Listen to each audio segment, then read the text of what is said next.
Moins de 10% de la population détient les richesses de ce monde. Et le reste se partage le reste.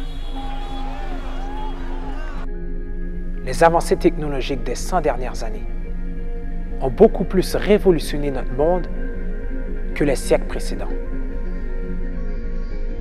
Alors qu'on parle de paix sur Terre,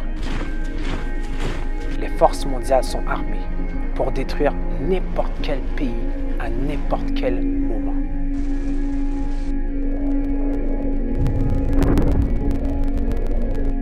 Bien que nous ayons les moyens de répartir les richesses de ce monde de manière équitable,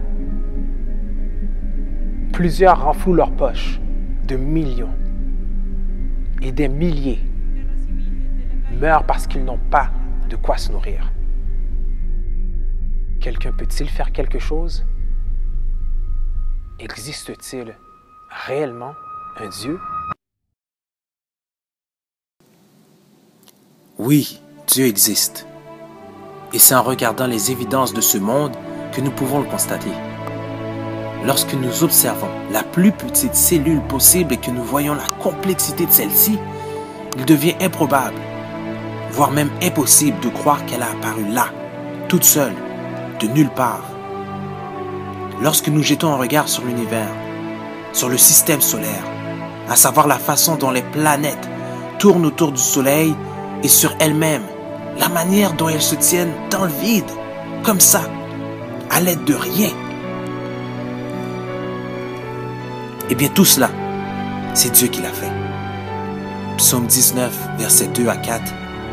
Les cieux racontent la gloire de Dieu, et l'étendue manifeste l'œuvre de ses mains. Le jour en instruit un autre jour. La nuit en donne connaissance à une autre nuit. Ce n'est pas un langage, ce ne sont pas des paroles dont le son soit point entendu. Et finalement, l'homme, la plus grande évidence de l'existence de Dieu, avec laquelle il désire ardemment entrer en relation de manière permanente.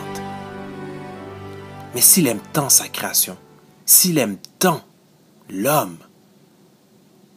pourquoi l'homme souffre-t-il? Pourquoi autant de souffrance? Pourquoi autant de souffrance? Pourquoi autant de souffrance? Pourquoi autant de souffrance?